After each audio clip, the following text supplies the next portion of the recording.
Hi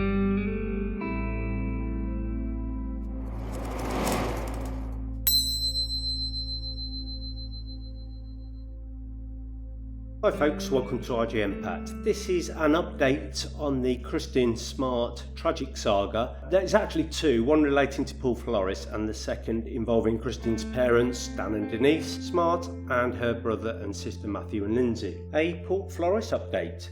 Paul Flores, who was convicted of killing Kristin Smart and is serving a 25 to life sentence for first degree murder, has been stabbed by another inmate and hospitalised. He's only 8 months into his sentence, and this is actually the second time he's been stabbed, and he apparently went to an outside hospital for treatment but has since been returned to prison.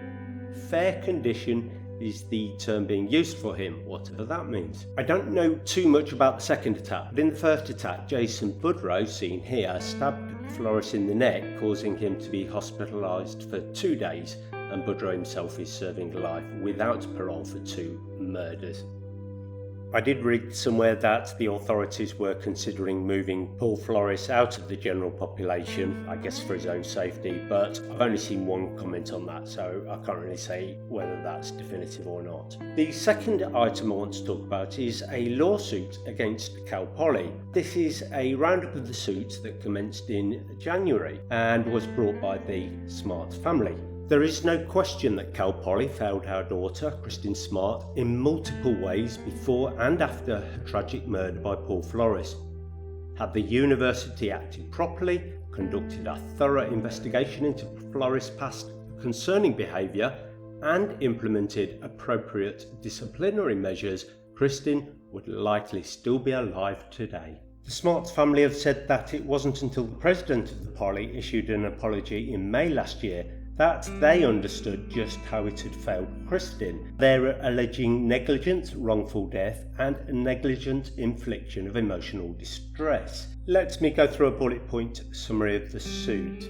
First of all, we have mistakes by the university police allowed Flores to R other women in the years after Kristin's disappearance. It, i.e. the university, did not pursue a missing person case promptly. It did not interview witnesses timely.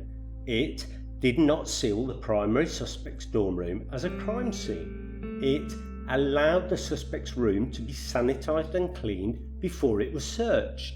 And they didn't search the suspect's room until 16 days after Kristin disappeared. They did not thoroughly investigate in the early stages. They dismissed Kristin's disappearance. On Paul Flores himself, the suit is critical about the Poly's approach to his behaviour. If Cal Poly had properly acted on those reports, conducted an investigation and appropriately disciplined Flores, he would not have been on campus and therefore would not have been able to murder Kristin. And a summary of these behaviours are as follows. In December 1995, a female Cal Poly student filed a university police report alleging Flores had been harassing her, including climbing the trellis of her apartment to spy on her from her balcony. Now, Cal Poly police apprehended Flores at the location and identified him as the culprit, the lawsuit alleges. In January 1996, Flores was again reported for vandalising Cal Poly grounds and property while he was intoxicated. And in the same month, he was required to attend a mediation information meeting because he'd allegedly harassed a staff member at the university. In March 1996, the same year again, 3 female Cal Poly students filed reports to university police accusing Flores of harassment and stalking. He repeatedly telephoned them, the 3 girls, for 6 weeks and filled their answering machines with silent hang-up calls. They also alleged that Flores had climbed on their balconies and tried to break into their apartments in December 1995, and in December 1994, Flores was arrested on suspicion of assault and battery, and Cal Poly's police department had access to the California Law Enforcement Systems database that crucially did include those records. After becoming aware of 5 reports of Flores harassing, stalking and violent behaviour, any reasonable university would have engaged in a disciplinary process related to Flores. A reasonable university would have expelled or at least suspended Flores. Now, the lawsuit goes on to say that the Cal Poly failures, these failures we were just spoken about, allowed Paul Flores to SA and hurt multiple women during 25 years leading up to his April 2021 arrest. Two of the women that he did assault testified in court that they were drugged before being SA'd. And this was in 2008 and 2011 respectively. Now, the apology that allegedly sparked all of this off was by Cal Poly President Jeffrey Armstrong, and in 2021 he said the following: "We are very sorry for what the Smart family has endured. What they've been through is unimaginably heartbreaking, and I feel for them in ways I can't express with words. While it is a different administration now than it was in place in 1996, we recognise that things should have been done differently, and I personally wish they had." Now, that isn't saying wish they had been done differently or today they would have been done differently, but that they should have been done differently even back then. Is that any kind of admission of liability? I guess we'll have to wait and see what the courts say.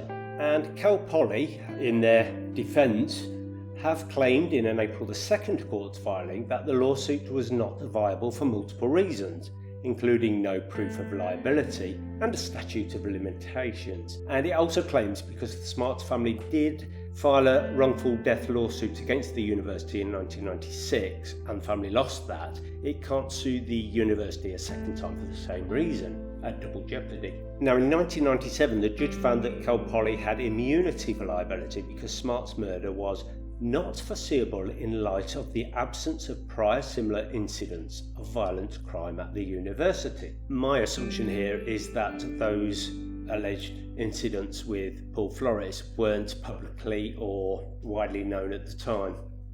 In response to that, the family is arguing that there is a new statute of limitations which opened with Armstrong's apology in 2023, and the university disputes this, saying that the facts that the lawsuit are based on occurred more than 2 decades ago.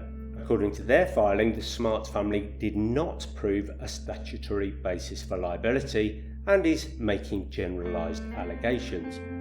The university also claimed that the family could not sue for negligence or negligent infliction of emotional distress because the harm was suffered by Kristin, not family members. Oof, I don't know whether that was necessary. It strikes me as punching someone when they're down. I don't know whether it was needed or not. Anyway, the university also argued that only Kristin's parents could file a wrongful death lawsuit and her siblings couldn't join it, and they're really just finding flaws and raising questions wherever they can, it looks like. Anyway, the next hearing on the lawsuit is scheduled for August the 15th. I wonder just how long the Smart family are going to continue to have to endure these lengthy court battles. I guess my only comment is that whilst the Cal Poly's response at face value seems heartless and cold, it probably is just doing what it's required to do from a legal perspective. I do have to point out the obvious that the Smart's case does appear to be somewhat tenuous given the defence that the Cal Poly have put up. I just hope for the Smart family that this August case, win or lose, just sees the end of it all for them. I'll bring you up to date if there's anything significant I come across between now and then. So from me, it's bye for now.